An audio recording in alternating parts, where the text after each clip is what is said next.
తెలంగాణలో యూరియా వివాదం అసెంబ్లీకి పాకింది. ప్రభుత్వం సరైన ప్రణాళికలు చేయకపోవటం వల్లే యూరియా కొరత ఏర్పడిందని బీజేపీ ఎమ్మెల్యే పైడి రాకేష్ రెడ్డి విమర్శించారు. కేంద్రం యూరియా బఫర్ స్టాక్ ఇచ్చినప్పటికీ రాష్ట్ర డిస్ట్రిబ్యూషన్ చేయలేదని ఆరోపించారు. బ్లాక్ మార్కెట్లో యూరియా దందాను ప్రభుత్వం ఎందుకు అడ్డుకోలేదని ప్రశ్నిస్తున్న బీజేపీ ఎమ్మెల్యే పైడి రాకేష్ రెడ్డితో మా ప్రతినిధి విశాల్ ఫేస్ టు ఫేస్.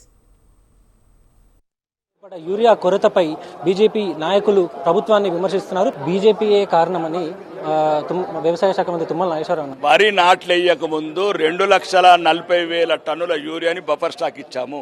ఎట్లా తెలిసింది నీకు? వరి నాట్లేయక ముందు యూరియా కొరత ఎట్లా తెలుస్తుంది? రాష్ట్ర ప్రభుత్వంలో ఉన్న సరైన మంత్రులు కానీ అధికారులు కానీ సరైన పర్యవేక్షణ లేక ఉన్నదంతా నల్ల బజార్లకు దోలించి ఈరోజు రైతులను ఇబ్బంది పెడతారా? మొక్క వరి నాటక ముందు 2,40,000 టన్నులు తెలంగాణలో రబీది ఏదైతే 11,30,000 టన్నులకు వెళ్ళి 9,20,000 టన్నులు పోతే 2,40,000 టన్నులు బఫర్ స్టాక్ ఉంది తెలంగాణలో. అప్పుడే వ్యవసాయ శాఖ మంత్రి అంటాడు యూరియా మొక్క ముందు యూరియస్ కమ్ ఎట్లా వస్తుంది? కాబట్టి కావాలని కాంగ్రెస్ ప్రభుత్వంలో అధికార పార్టీ ముసుగులో దొంగలు వంచుకున్నట్లు యూరియాని నల్లబజార్లకు తరలించి ఈరోజు రైతులను ఇబ్బంది పెడుతున్నారు. అవును, మళ్ళీ అయినా కానీ 5,50,000 టన్నులు ఇచ్చాము. మళ్ళీ వీళ్ళు 9,29,000 టన్నులకు మాకు ఇండెక్స్ పెడితే ఇప్పుడున్న ఇంటర్నేషనల్ ఇష్యూస్ వల్ల చైనా కావచ్చు అమెరికా కావచ్చు కొన్ని పరిమితులకు లోబడి ఇంపోర్ట్ అవుతుంది. అయినా మొన్న కాంగ్రెస్ ఎంపీలు ఢిల్లీలో కలిసిన తర్వాత విత్-ఇన్ 1 అవర్ లోపల ఏదైతే ఇంపోర్ట్ చేసిన ఊజో తెలంగాణకు పంపించాము. తెలంగాణ మాకు ఒక రక్తబంధము. మా తెలంగాణ బీజేపీకి ప్రాణం పోసిందే తెలంగాణకి ఎంత కావాలంత సాయం చేస్తాం.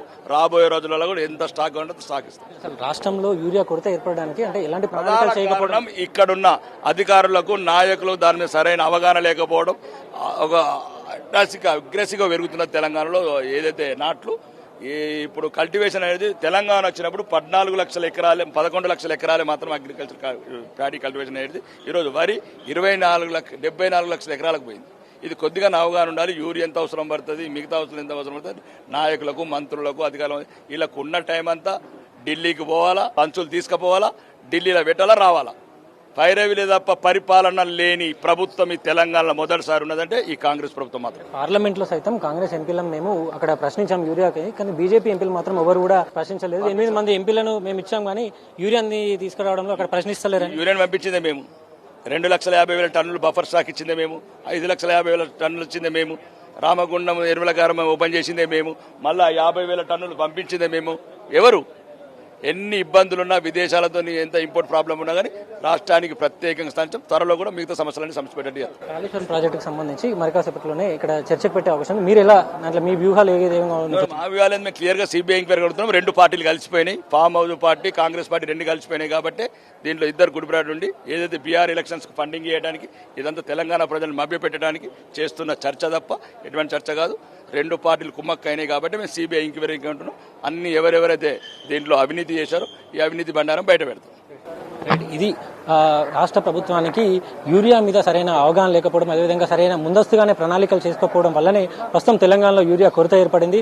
అదేవిధంగా ప్రభుత్వం యూరియాని బ్లాక్ మార్కెట్లో వెళ్తున్నప్పటికీ కూడా దానికి అడ్డుకట్ట వేయకపోవడంతో ప్రస్తుతం యూరియా కోసం రైతులు క్యూ లైన్లో నిలబడాల్సిన పరిస్థితి ఏర్పడిందని బీజేపీ ఎమ్మెల్యే పైడి రాకేష్ రెడ్డి అంటున్నారు. కెమెరామెన్ శ్రీనివాస్తో విశాల్.